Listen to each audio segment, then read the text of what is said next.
el 20 de octubre de 1977, quedó grabado como una cicatriz en la memoria del rock. Aquel día, que debía ser un paso más en una gira gloriosa para Lynyrd Skynyrd, terminó marcando el principio del fin. El grupo, en la cima de su popularidad, acababa de lanzar su nuevo álbum, Street Survivors, y la crítica lo aclamaba como un hito en su carrera. Pero lo que parecía ser el inicio de una etapa aún más brillante, se tornó en una tragedia que cambiaría para siempre la historia de la música. En ese momento, Lynyrd Skynyrd estaba imparable. La energía del sur estadounidense los impulsaba con fuerza, y su música resonaba en cada rincón del país.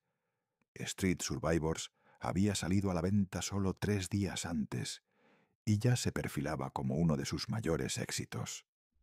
Para mantener el ritmo de una gira intensa y evitar las limitaciones de los vuelos comerciales, la banda decidió alquilar un avión privado, un Convair CB 240 de doble hélice, antiguo pero funcional. Lo que no sabían era que ese aparato ya había levantado sospechas. Semanas atrás, Aerosmith también había considerado utilizarlo, pero su equipo de seguridad canceló la idea al ver a los pilotos bebiendo whisky durante una revisión. Fue una decisión que, sin saberlo, les salvó la vida.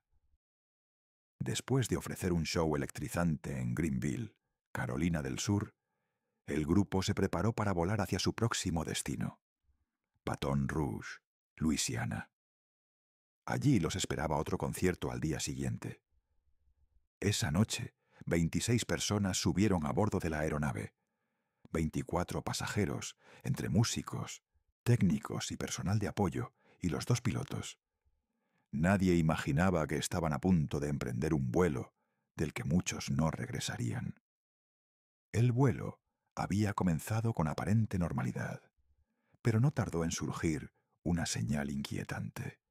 Una columna de chispas y llamas brotó del motor derecho, iluminando brevemente el ala bajo la noche cerrada. Varios integrantes de la banda ya habían expresado dudas sobre ese avión desde días antes. Cassie Gaines, corista y hermana del guitarrista Steve Gaines, estaba tan aterrada por la aeronave que había preferido viajar en el camión de los equipos antes que volver a subir a bordo. Pero Ronnie Van Sant, el líder indiscutible del grupo, logró convencerla. Con su habitual mezcla de calma y fatalismo, le dijo: «Si es tu hora, es tu hora».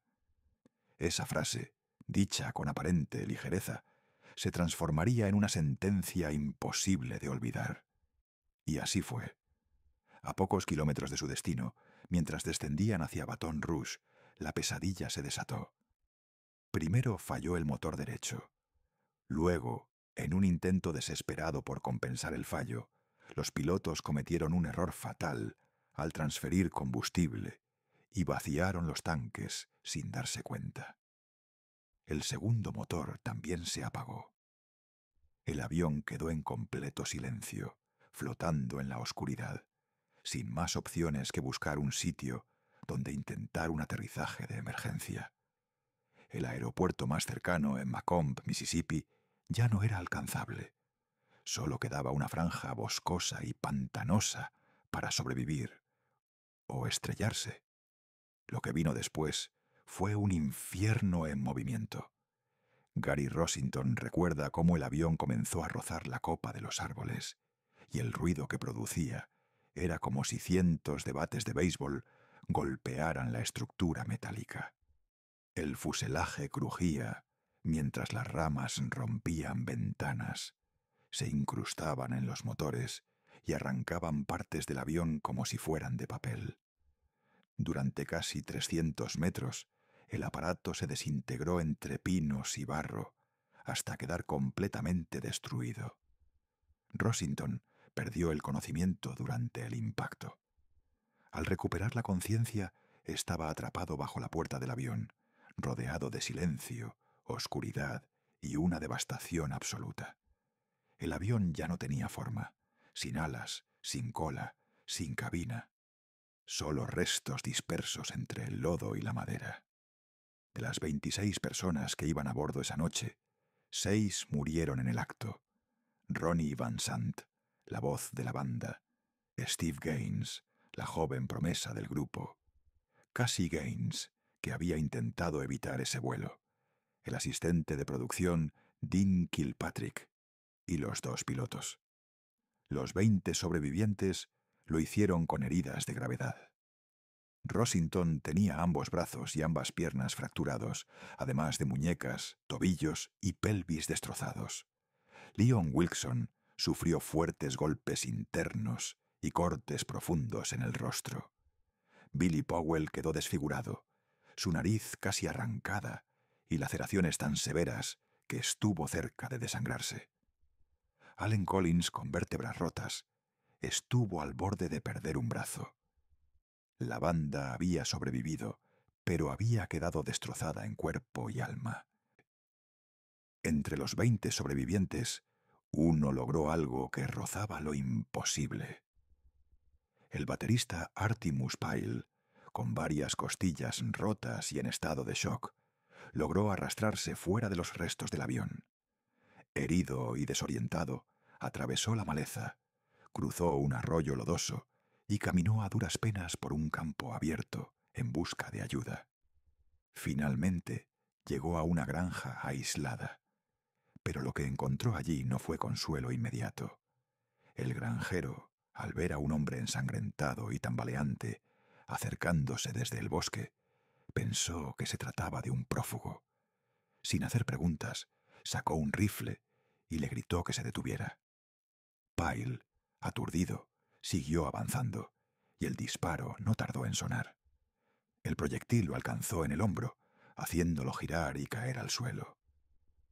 Apenas pudo pronunciar las palabras «accidente de avión» antes de perder el aliento.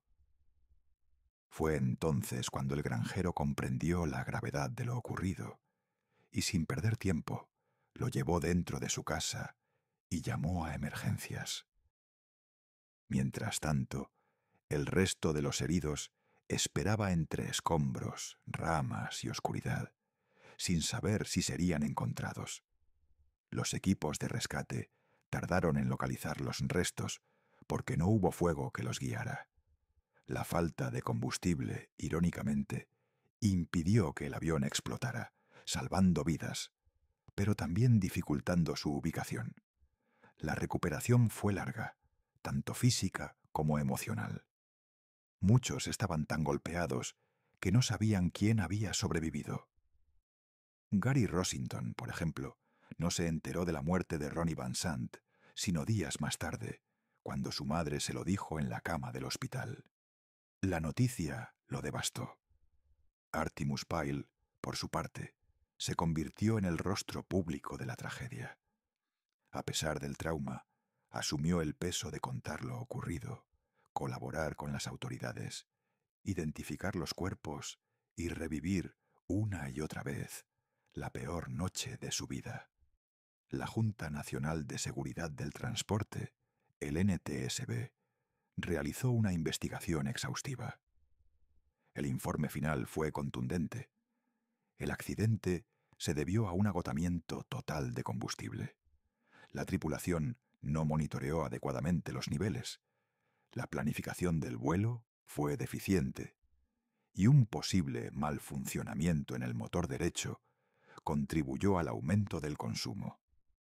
Sin embargo, este desperfecto no fue considerado decisivo. En resumen, fue una cadena de errores humanos, decisiones apresuradas y negligencias que, sumadas, desembocaron en el desastre. Como si la tragedia no bastara, hubo un detalle más que convirtió el accidente en algo aún más macabro. El álbum Street Survivors, lanzado apenas 3 días antes del choque, tenía una portada impactante. Mostraba a los miembros del grupo rodeados por llamas. Tras el siniestro, y por respeto a las víctimas y sus familias, la discográfica decidió retirar esa imagen. Fue reemplazada por una fotografía sobria, en blanco y negro.